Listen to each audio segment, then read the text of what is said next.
alcohol-free beer. Who would have thought?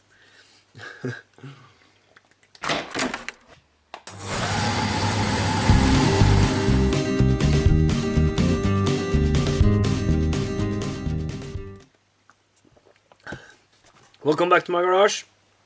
The wait is over. I'm back working on the SPX.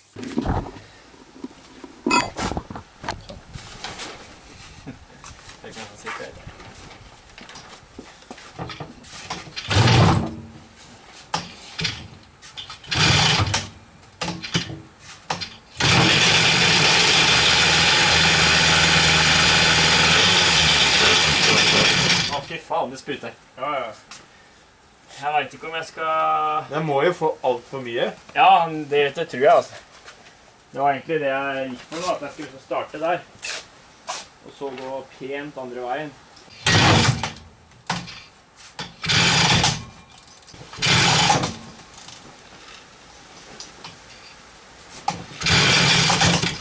Ja.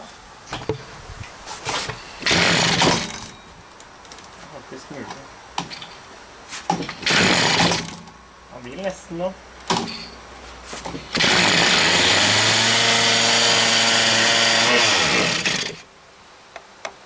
Jeg vet ikke hvor jeg filmer, men... Nei, den er veldig villig hvis han filmer året opp den. Tenkte også å filme når den dampen kommer. Ja. Skal vi se. Jeg tror det.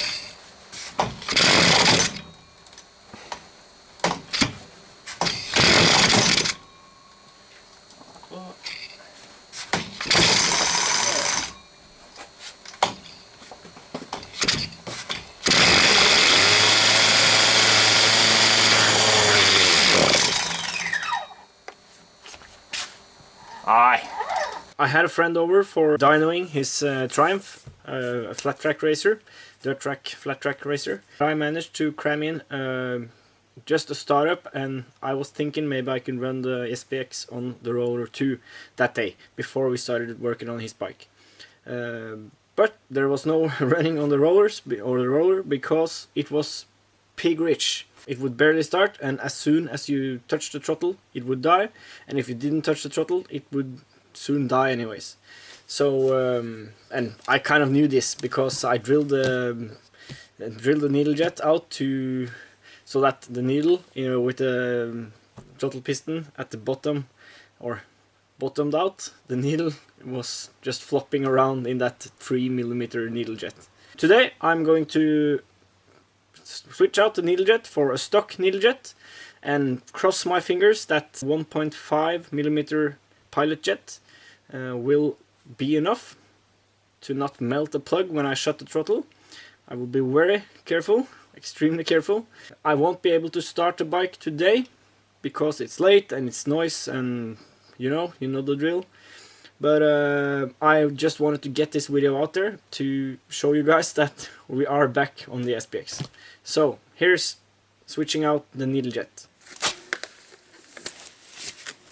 Use a glove over your carb when you want to store it or whatever. I wasn't able to, or obviously I wasn't able to run gasoline through the carb and purge it after I ran it up last time, so I did flood it with WD-40. I hope the methanol hasn't eaten away on the aluminium parts. Probably not.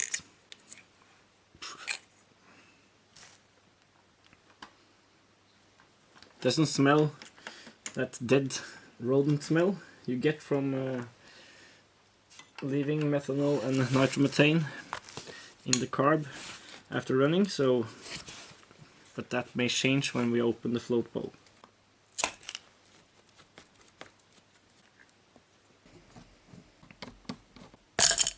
Oops.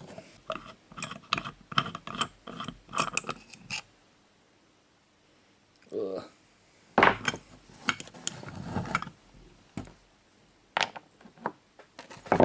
I'm not seeing any of the typical gray powder you get when methanol is eating away on the aluminium, so I don't think there's a problem. There's been a problem and it hasn't been sitting here for long.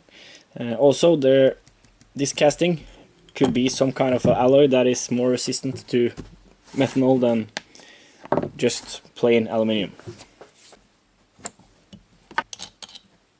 I won't be replacing the drilled out emulsion tube.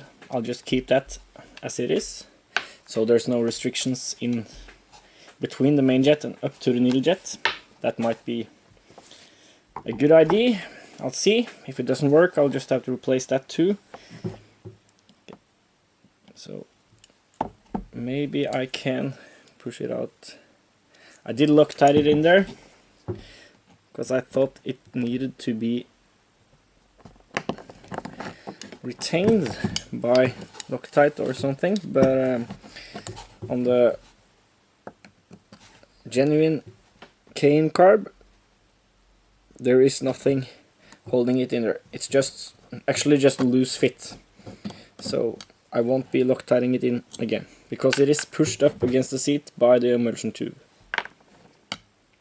So, and it's a common misconception that the needle jet is not replaceable in the Keihin or Oko PWK carbs, but it totally is.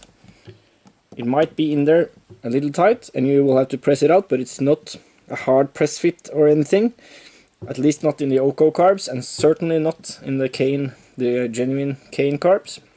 So it is replaceable, which I will show you in a second.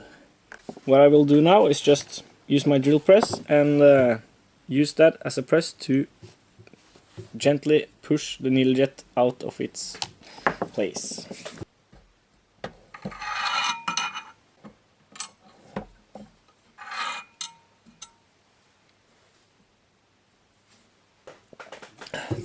My friend Per-Henrik with the Triumph brought a 6-pack of this driving beer, as you might call them, and that's why there's lots of them here and I'm drinking it. Normally I go for the alcoholic stuff. So that's the needle jet, and I can just quickly show you what I'm talking about with the needle. So when the throttle is shut, the needle is all the way into the jet, and with how it is now, it is flopping around in there. So there's a lot of fuel coming through.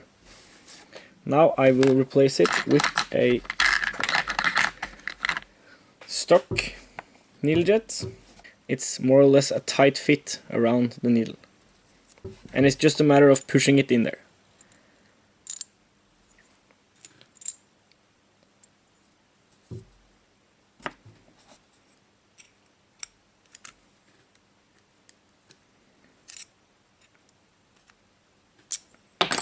Like that,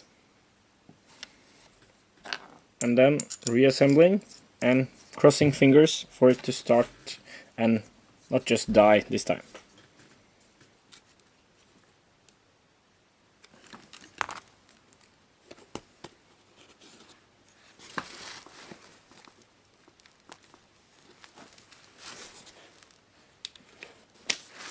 Okay, I'm sorry to say that's it for today.